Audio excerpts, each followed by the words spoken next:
প্রাচীন ভারতীয় সংস্কৃতি, আধ্যাত্মিকতা ও ভক্তির এক মহোৎসব কুম্ভ মেলা। হাজার হাজার বছর ধরে চলে আসা এই ধর্মীয় মহাসমাবেশ শুধু ভারতেই নয়, বরং গোটা বিশ্বের অন্যতম বৃহৎ জনসমাগমের নিদর্শন। হিন্দু পুরাণ অনুসারে দেবতা ও অসুরদের মধ্যে অমৃতের জন্য যুদ্ধ চলাকালীন দেবতা বৃহস্পতি, চন্দ্র, সূর্য ও শনি অমৃতের কলস বা কুম্ভ নিয়ে 4টি পবিত্র স্থানে অবতরণ করেন। এই 4টি স্থান হল প্রয়াগরাজ, হরিদ্বার, উজ্জয়িনী ও নাসিক। বিশ্বাস করা হয় নির্দিষ্ট জ্যোতিষবিজ্ঞানিক অবস্থানে এই স্থানগুলোতে অমৃতের কয়েক ফোঁটা পড়েছিল, আর তাই এখানে কুম্ভ মেলার আয়োজন করা হয়। কুম্ভ মেলা প্রতি 12 বছরে একবার অনুষ্ঠিত হয়, তবে প্রতি 6 বছরে একটি অর্ধ কুম্ভ মেলাও হয়। প্রয়াগরাজে অনুষ্ঠিত মহাকুম্ভ মেলা 144 বছর অন্তর অনুষ্ঠিত হয়, যা সবচেয়ে বৃহৎ ও গুরুত্বপূর্ণ।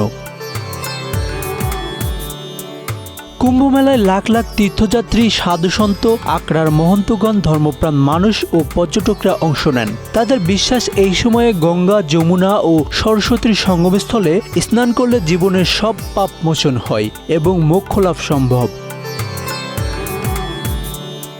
মেলার সবচেয়ে আকর্ষণীয় অংশ হল নাগা সন্ন্যাসীদের প্রবেশ। তারা সম্পূর্ণ নগ্ন অবস্থায় দেহে ভস্ম মেখে হাতে ত্রিশূল নিয়ে শোভাযাত্রা করেন। তারা প্রথম স্নান করেন, যা শাহী স্নান নামে পরিচিত। এটি কুম্ভ মেলার অন্যতম প্রধান আচার।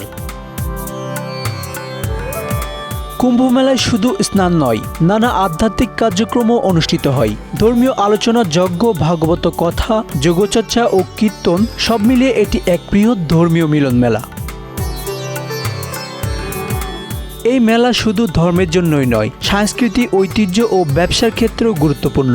স্থানীয় দোকানদার, হস্তশিল্পী ও পর্যটন শিল্পের সঙ্গে জড়িত মানুষের জন্য এটি এক বিশাল সুযোগ।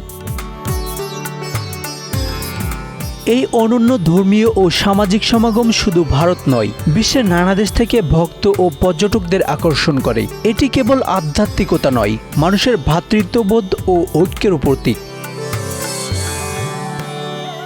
কুম্ভ মেলা প্রমাণ করে যে হাজার বছরের ঐতিহ্য কেবল অতীত নয়, বরং বর্তমানের সঙ্গে এক গভীর সংযোগ। এটি আত্মশুদ্ধির এক মহোৎসব, যা ধর্ম, সংস্কৃতি ও আধ্যাত্মিকতার এক অভূতপূর্ব সংমিশ্রণ।